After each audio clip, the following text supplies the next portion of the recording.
Good morning, ladies and gentlemen. Welcome back once again to the CERCA monthly expert talk for the month of June.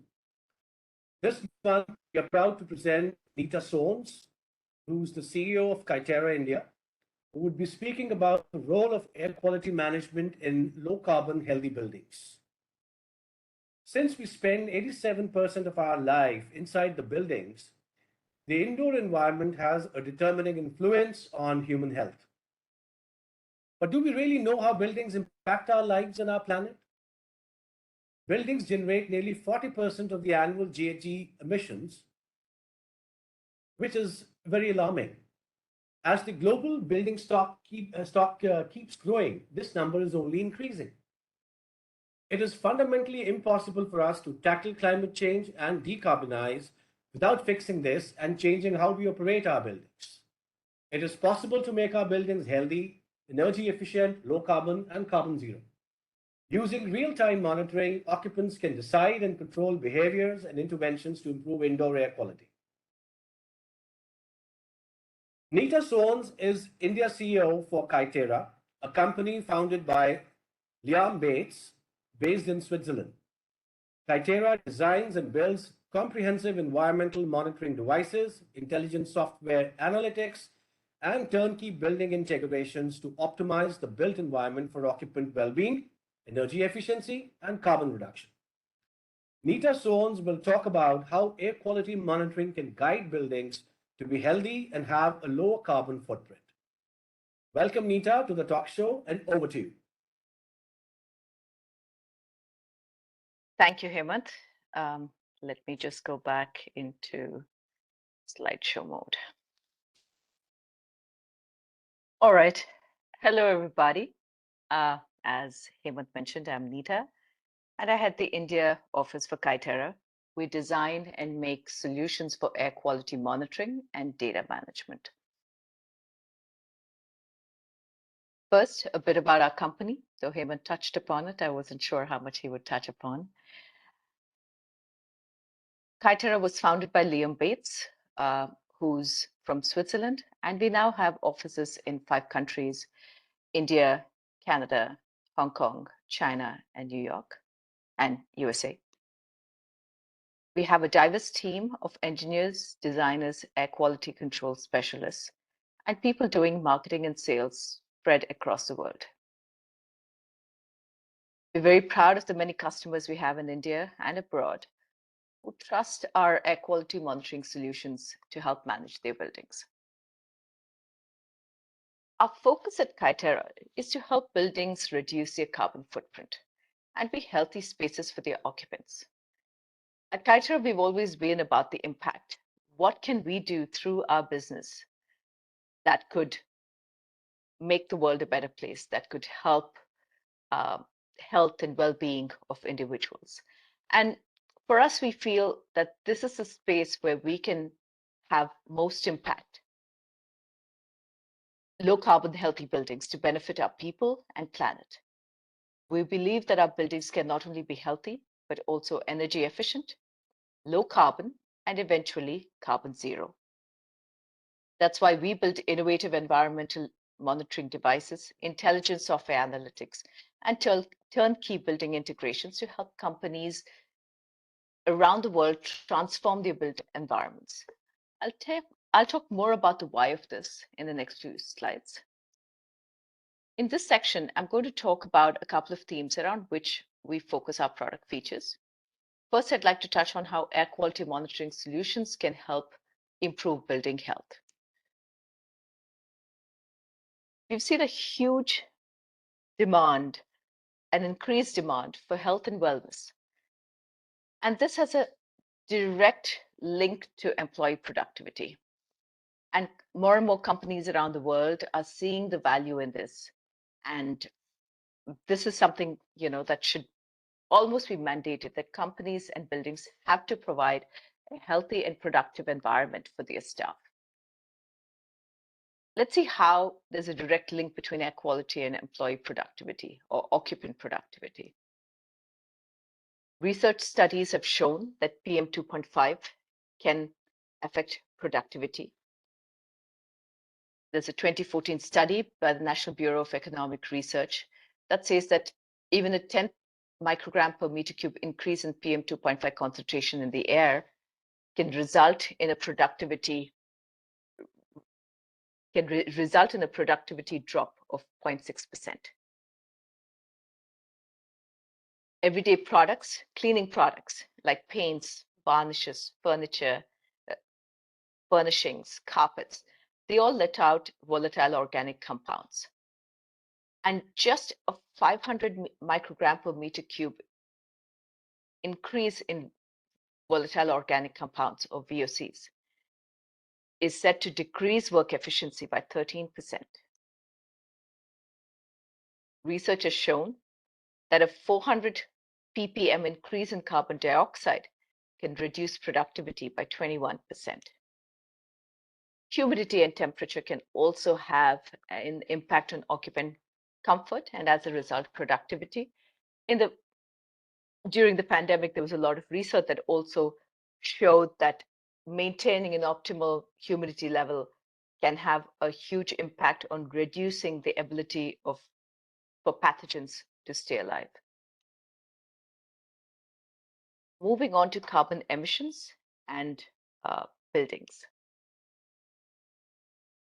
I'll take you through a couple of charts just to give you an idea of how sources of global carbon emissions break up across different categories or industry.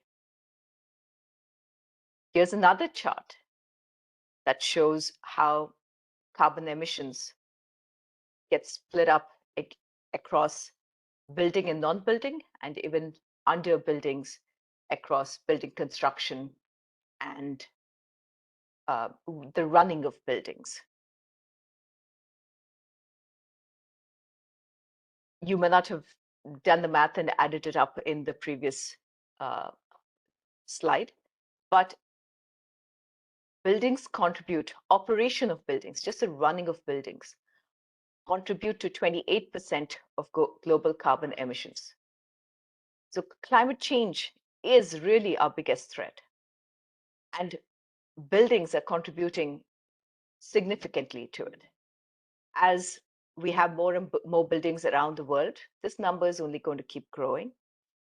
And we see that more and more companies around the world see this, and they are prioritizing it.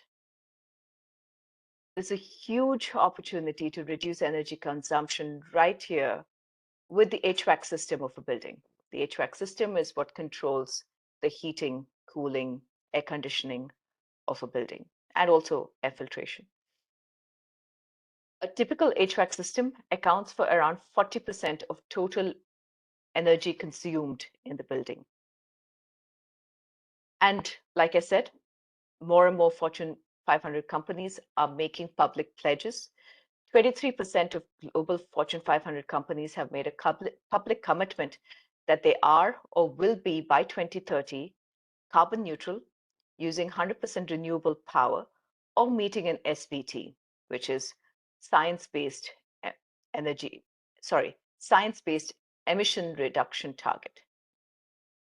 And as you can see from these graphs, the commitments of these companies is hugely increasing, has hugely increased in the last few years.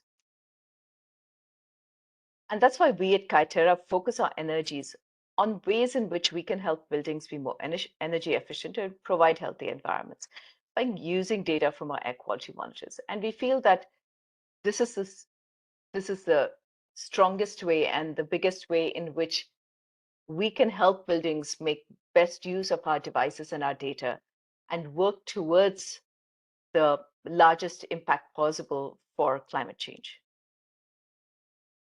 Our air quality monitors provide relevant data that can help building management systems be controlled for optimized energy efficiency. Now, this data that people who use our air quality monitors in a building get, the data can be overwhelming and not really very easy to interpret. And hence, we will soon roll out advanced insight generation capabilities in our dashboard that will help further optimize HVAC systems. We will soon be sharing actionable insights that one can implement in one's buildings to improve the energy efficiency of the HVAC system, where the HVAC system can take the data that the air quality monitor provides, and then that can be used to improve the efficiency. We see that the future of our solutions will free building management teams from crazy data load and outdated building management systems, while we can also at the same time help them improve occupant wellness. We can help them increase energy efficiency and as a result reduce carbon emissions, doing all of this at the same time. I'm going to very quickly run through our products before we wrap up, and then I'm happy for us to be able to spend more time on discussion, debate, conversation, questions, anything that you may have for me or that you would also like to share. We have 3 products that are designed to be used in buildings. Today, I'll take you through 2 of them, which I truly believe to be unique products that stand apart from other air quality monitors in the market. One is the Sensage, and the other is the Sensage Mini. Both products measure 5 basic parameters, which are quite critical, the most critical parameters in an indoor environment. PM 2.5 and 10, TVOC, which is total volatile organic compounds that I spoke about earlier, carbon dioxide, temperature, and relative humidity. We also have some customizations for ozone and some other parameters beyond this, but those are customizations. These are the standard parameters. In terms of connectivity, they connect to Wi-Fi, Ethernet, and BACnet over IP. The Sensage Mini, in addition, also connects to RS-485 and PoE. And these are the connectivity options that make an air quality monitor so much more important and useful in a building, because this is how they connect to the building management and the building automation systems. And that is what will help use the data from the monitors in a smart and more impactful way. Now, all that connectivity and data is one thing, but at the same time, you want accuracy, and you need accuracy over time. Without that, how can you be sure that the data that you're getting on your monitor is accurate over 2-3 years? Be it, a old-fashioned clock or a car, everything needs servicing or recalibration from time to time. So what we did, similarly, air quality monitors also require recalibration from time to time. And what we did is that we took the sensors and put them in removable sensor cartridges, like you see on my slide. This allows for on one hand, for future options of different sensors. Somebody wants a formaldehyde sensor, it can be designed into this cartridge. So it's a very smart design solution that improves the capabilities, the potential of one device that has been designed 5 years ago by so much more, because you can have so many more parameters with the same structure. But more importantly, these removable sensor cartridges make it very easy to do the recalibration that I just spoke about. One just has to pop out the old sensor cartridges and replace them with new ones. We send our customers replacement cartridges along with calibration certificates, so they know that the new sensors are definitely accurate. Some of you may be aware of these building certifications. Certifications like the WELL Building Standard, which is run by the IWBI based out of USA. The LEED Standard for Sustainable Buildings, which is run by the USGBC, and the Research Standard for Healthy Buildings. Now, these standards exist so that buildings around the world strive to have a very high standard of healthy buildings or green buildings or indoor air quality. And these different organizations certify these buildings to be of that high standard. So that's it from me. If you'd like to know more, you can always write to me on my email ID, nita@kaiterra.com. Thank you. We can now open up to questions.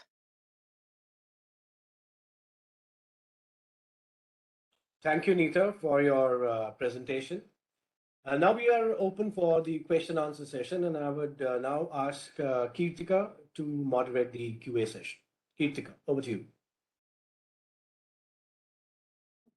Thank you, sir. On behalf of CERCA, once again, I would like to thank you, ma'am, for such a meaningful and interesting talk, and also the audience for being the patient listeners. Next, we have some questions posted in the chat box from our participants. So I would like to take the first question. And there's a question saying, since new buildings can be constructed by complying with this green code easily, but how can this low carbon concept be incorporated into the existing infrastructure? Is it more challenging?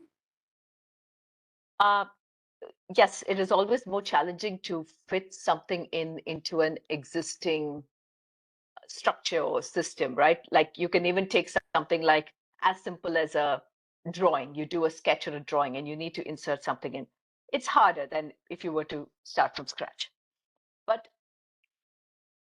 in a building, it's not impossible at all, because what mostly needs to be done is the building needs to have a way. And when we say building, we're not talking about buildings that have fans and small air conditioners like our homes and things like that. Yes, that's another level. But here we're talking about buildings, like large buildings that corporations work out of, because those are the ones that have this huge footprint on carbon emissions.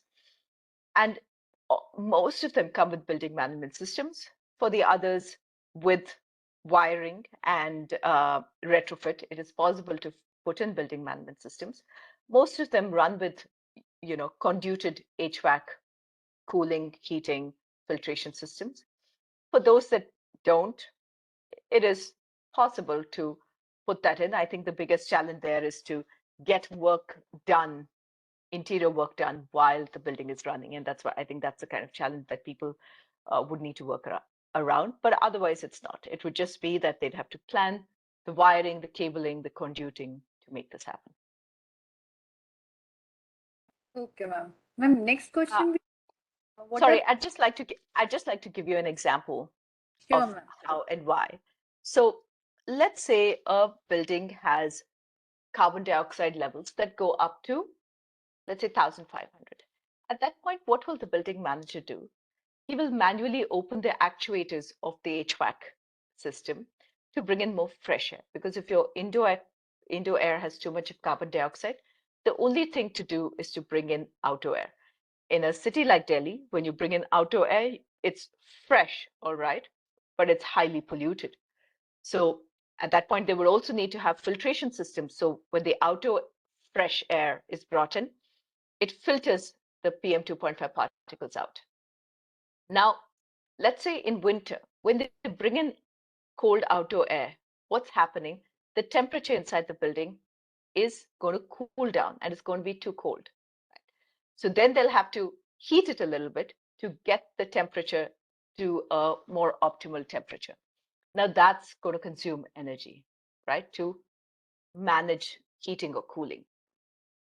Now, if a building manager doesn't work with data from, say, temperature sensors in our monitors or CO2 data from our monitors, he doesn't know when exactly to stop bringing in all this fresh air, because all this fresh air is improving the carbon dioxide level, but then it's also increasing the energy consumption by requiring more, let's say, heating if it's winter.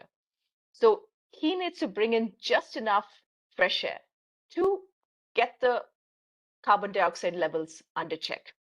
Not too much, not too little, too right. Because if he gets too much, then he's going to be increasing the energy consumption unnecessarily by increasing the need to heat the building because of the cold outdoor air coming in.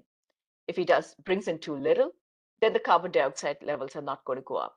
So to find this fine line between fresh air and heating and cooling, that's where our devices come in, right? To hit that fine point of a healthy building that also is being managed to the right optimal level. Okay, ma'am. Ma'am, next we have the question from Gunjan. What are the challenges in framing indoor air quality guidelines in India, according to you? So, air quality guidelines can be seen in different ways. We have the AQI, but now, and the AQI is fine. There are different standards of AQI. There's the US AQI, which is a lot more stringent than the Indian AQI, which, gives a lot more flexibility, and the unhealthy mark is at a much higher PM 2.5 level on the Indian AQI than it is with the US AQI. So, it's not as high a spec or standard as the US AQI or even the Chinese AQI for that matter. We have a much higher threshold for PM 2.5 before we consider the air quality to be unhealthy. So that's on one part, right? But the AQI exists. But what are buildings doing about it? What are people doing about it? What is, like, even an individual inside their home? What are they doing about the AQI? The AQI is here, the government shared it. But how are we applying it in our lives? How are buildings applying it in their indoor environment? And there's a lot more that can be done there. One could look at it in different ways, that companies themselves can have policies for what kind of indoor air quality health that they would like to provide to their employees and building occupants. And for this, they could refer to the AQI, which gives them a guideline of what kind of thresholds to maintain.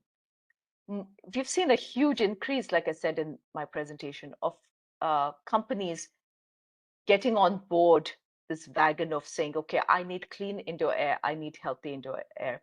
And demand has increased during the pandemic. It's unfortunate that there had to be a pandemic for people to wake up to the need for this. But I think employees are also demanding more now. As a result, companies are feeling like it's almost like an employee perk. But at a much higher level, I don't know, can we have a body that oversees employee health, wellness in the workplace, that kind of sets standards that companies of a certain size need, standards of healthy work environment that companies of a certain size should provide for their employees and occupants. I think that's an interesting thought, and I'm happy to hear any other thoughts that any of you, Hemant, or any of the students or anybody else around faculty on this call, if anybody else has any thoughts as well.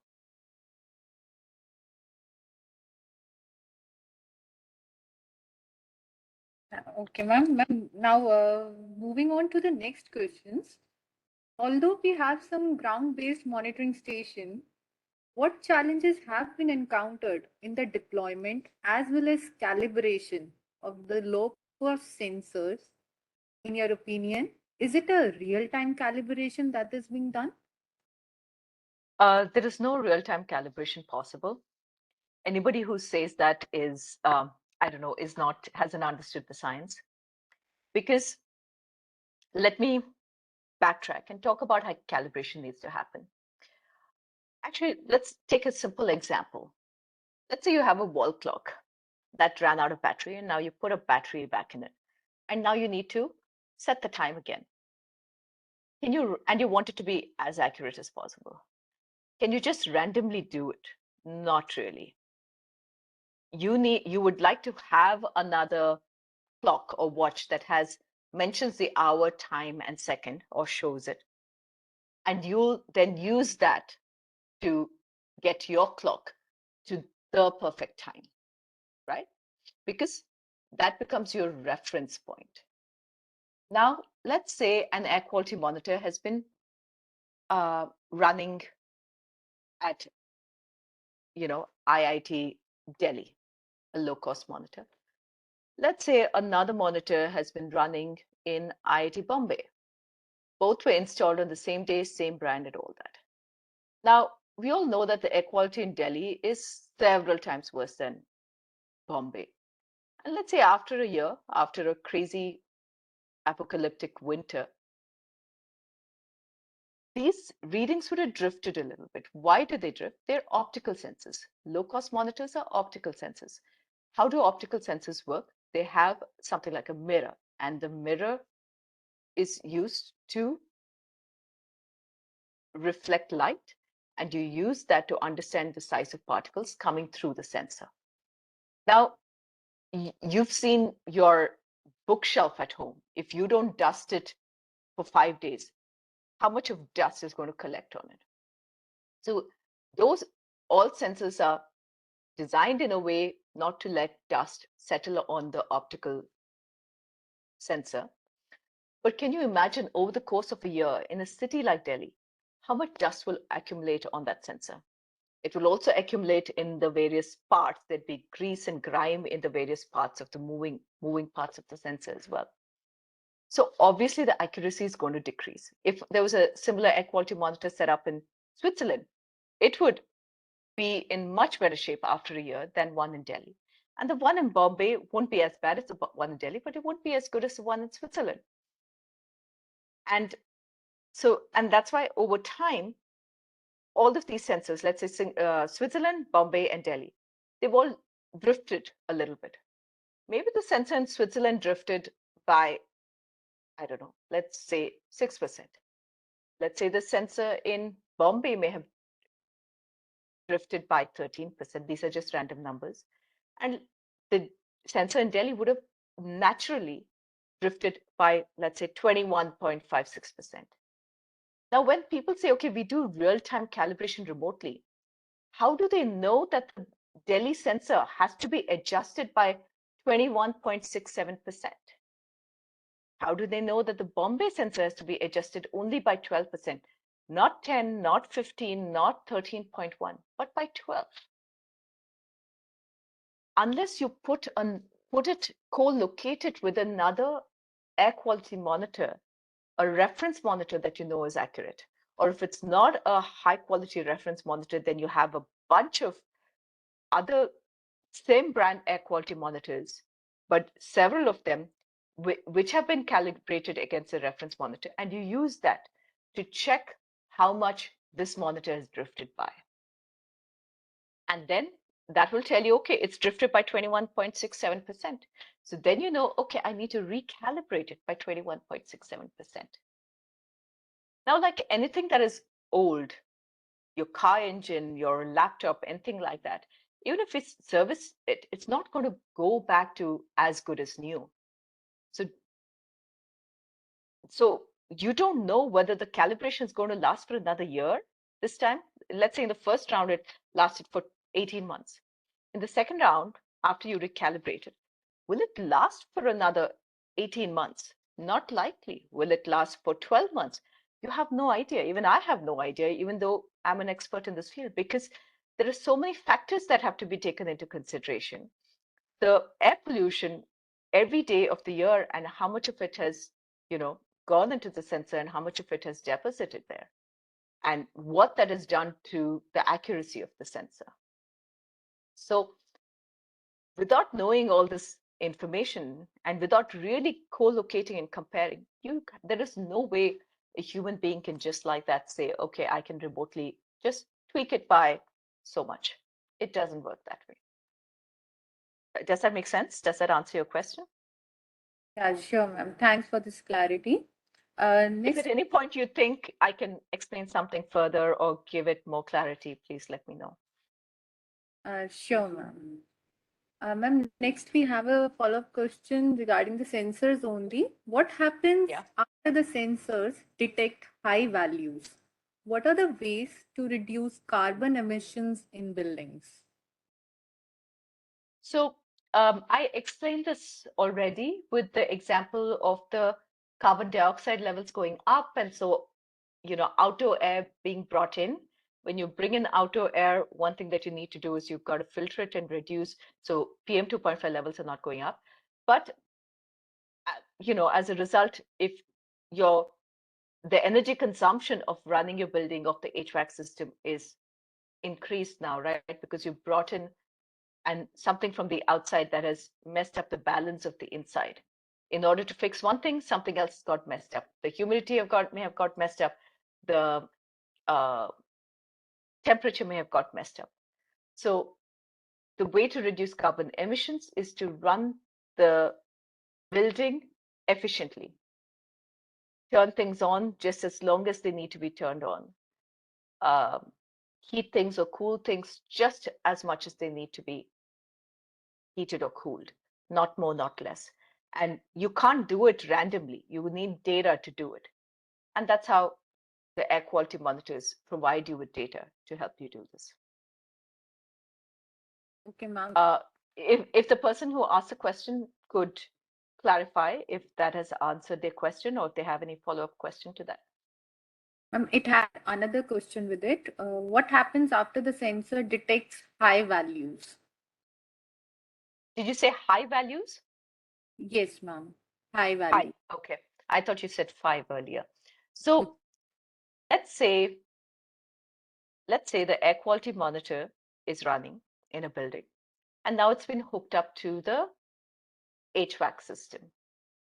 Sorry, the building management system. Now the building management system manages the HVAC. It also is getting data from the air quality monitors. When the HVAC system receives readings that the air quality monitor is showing very high readings, let's say, let's stick to the carbon dioxide example. It's easier to stick to one example of carbon dioxide.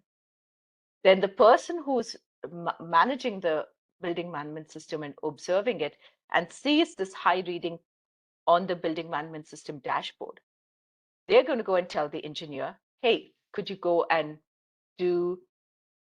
open the actuators of the HVAC? And the guy goes and does it. A little later, the building manager will say that, okay, the carbon dioxide levels have come low now. Okay, let's go and close it up. Oh, the temperature is showing really high. Let's go and, increase the air conditioning.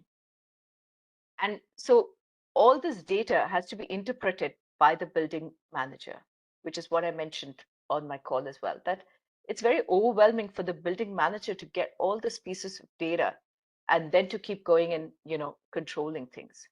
And that's why what we're trying to do is to push insights to someone like the building manager. And we call them actionable insights that help him know what's the best action for him to take at this point of time based on the readings that are coming out of the device.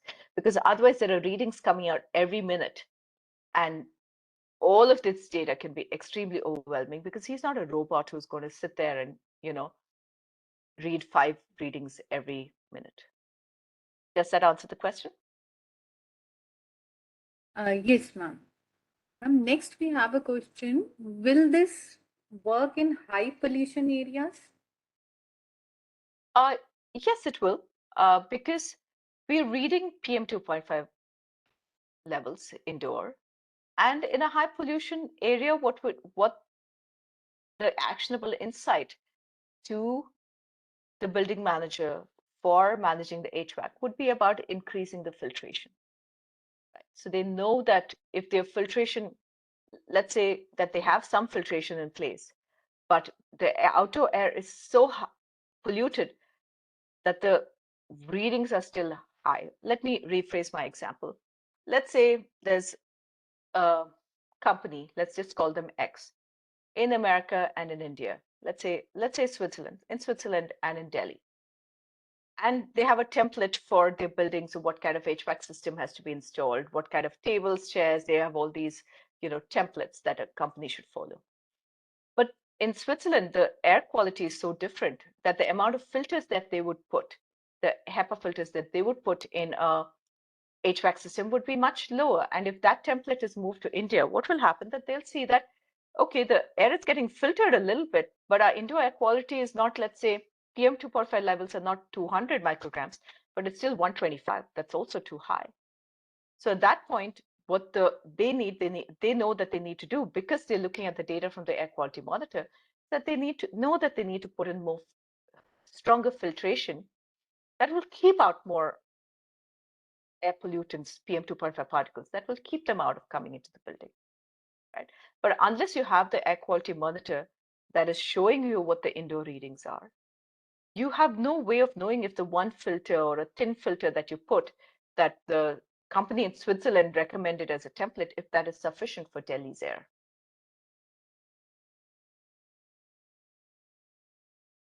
Okay, ma'am. Thanks for this answer. Next, we have what is meant by low carbon healthy building? That's a phrase that we use. It's our company's goal. That's what we as a team, all of us look at.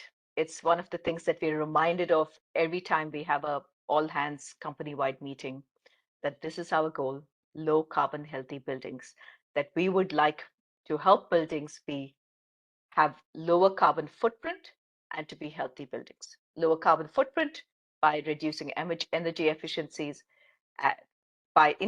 increasing energy efficiencies and reducing carbon footprint. Healthy buildings by helping them improve the indoor air quality and hence reducing the impact of bad indoor air quality on one's health, as a result, having a healthier indoor environment. Okay, ma'am. And next, moving on to the next question. Sensing is only the first step. Is there any accompanying control mechanism which responds based on the sensor readings? If So so, sorry, finish your question. yeah, sure. If so, can you share the design for that? And in your studies, how much does it save in terms of carbon footprint? So we don't have any studies directly. There are some studies that we are in the process of trying to do. And I haven't come across any clear studies as well. But to answer the first part of your question first, yes, there are building automation systems that work to automate a building management system, to take data from various things to automate the building. Could take data from smoke alarms to get the sprinklers on, could take data from air quality monitors to do something to the HVAC system, could lock the elevator when the fire alarm goes off, various things like this. That's what a building automation system can help with.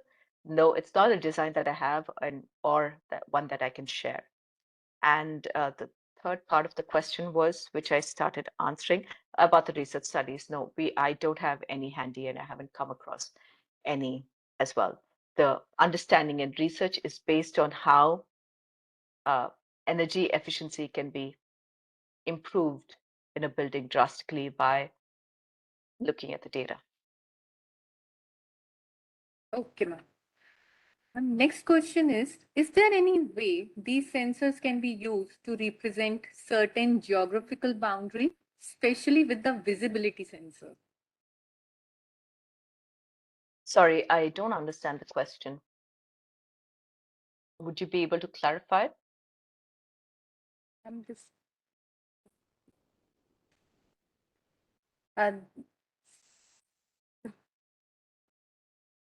let me repeat it once again. Otherwise, we'll ask the participants to reframe it or to make us understand this question. Is there any way these sensors can be used to represent certain geographical boundary, especially with the visibility sensors? Yeah, I'm sorry, I don't understand it. We don't work with visibility sensors. Okay, we have the reframed question. It says, when we use visibility sensor for monitoring outdoor environments. What are visibility sensors?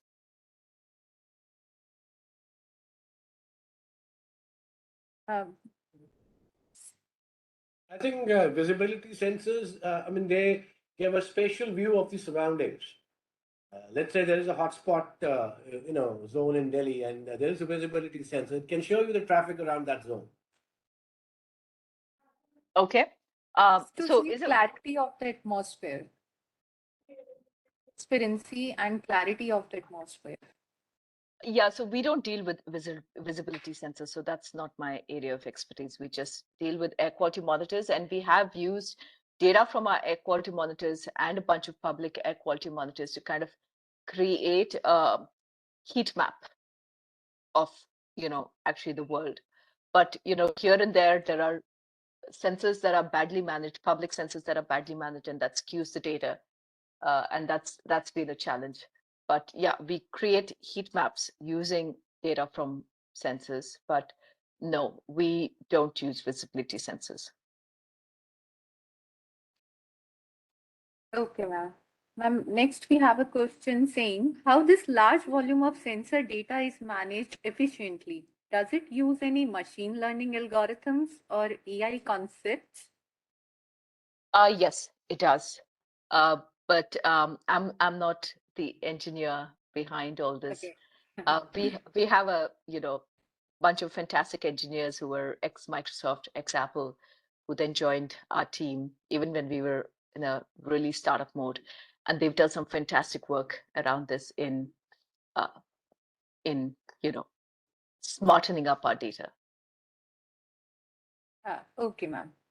Ma'am, moving on to the next question. What kind of sensors are used in this case and how long do they last? How often should we replace these sensors? There are different kinds of sensors used for each. There are optical sensors, there are MOS sensors, which are metal oxide sensors.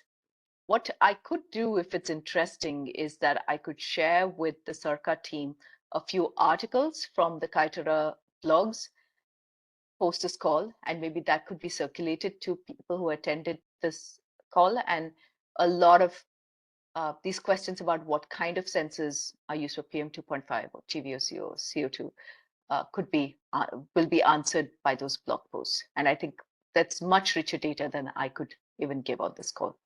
Is that okay, Hemant? Would that work? Yeah, sure, Nita. Ma'am, we have the last two questions left. Kaiterra solution helps to monitor the building air quality. How can Kaiterra systems help with the energy efficiency of the buildings? Sorry, could you repeat that, please? Ma'am, how can Kaiterra systems help with the energy efficiency of the buildings? I guess I have answered this question already.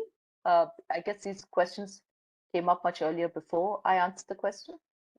Okay, yeah, ma'am. Could that be possible? If you feel I haven't answered it, then please let me know. But I think this question has come up twice already. Okay. Ma'am, this is the last. We have a question regarding this. Air quality sensors represent the point sources only, or is there any way it can be used for area representation?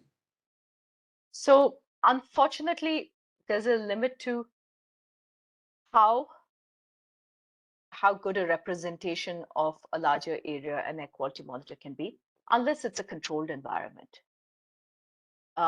As indoors, let's talk about indoors first and then go outdoors. Indoors, let's say you have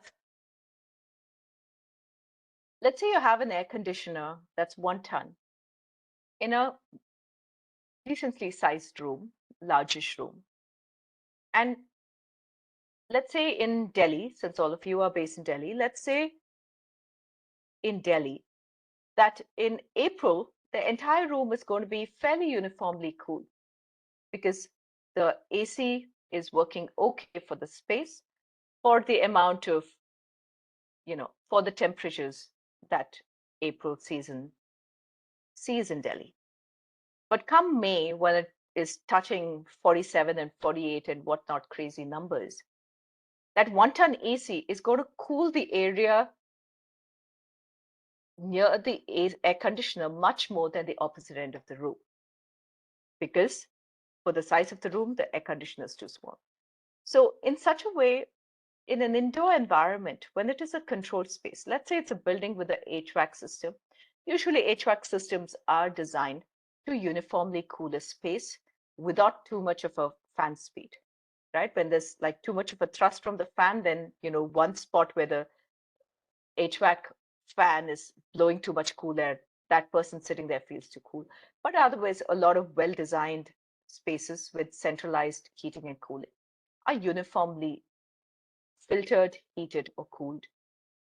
So in a space like this, like that, if you put one air quality monitor in, let's say, 300 to 500 meters square of space, it will be sufficient. But let's say the space has really large doors that keep opening on one end of them. Then the PM 2.5 levels near that door will be slightly higher. And if you want to manage that, you may want to put a monitor closer to that as well, so you can see what the readings at that in that end of the room are. Now let's move to the outdoor. With outdoor air, there we've seen in our studies that there could be pockets of bad air. There could be sometimes pockets where there's a lot of low-income housing who use a lot of firewood for, say, staying warm in the winter, who use these cooking stoves that are let out a lot of particulate matter. And you'll see huge hotspots there of bad air. So, but that bad air won't necessarily be seen in, let's say, 3 or 4 other areas around it, because it's concentrated there and it's continuously being produced there. So one can't assume that air quality is uniformly spread out. And in China, for example, I believe they did a study, not us, the government did a study many years ago, where they put up a lot of low-cost monitors in very close proximity. And they put a very dense, so they had a very dense grid of readings. And even though this was low-cost census, what it did was it gave them a clear understanding of where there are pockets of pollution, because traffic that is all over just contributes so much to air pollution. There are various other sources that kind of bring in Delhi's case, sometimes it's the fires, the crop burning fires. But there are other times when there's no crop burning, when the air is also bad, just that the crop burning takes the bad air to a very bad level. But it's not like at other times the air is fantastic. So in China, they use that data to try to understand how to organize factories, what factories to shut down in what areas.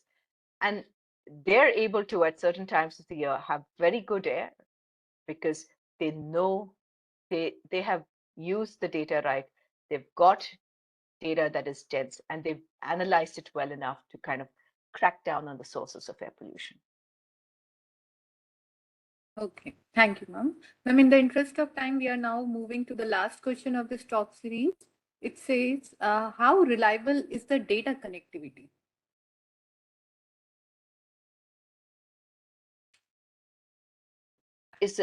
How reliable is the data connectivity of Although it the is air quality monitors? for the sensor. I mean, data connectivity. I mean, data connectivity normally would refer to having access to Wi-Fi or 4G. Right. But if they're talking about the data that comes out of the air quality sensors, then I don't understand the relevance of the word connectivity with respect to that. So maybe the person who asked the question could rephrase.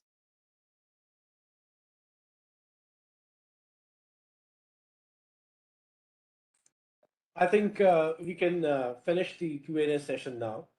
And any questions that the participants might have can be addressed directly to Nita at her email. Yes. Yes. Nita, thank you very much for making the session very interactive by taking a lot of questions from the participants. And thank you, participants, for posing a lot of questions to Nita.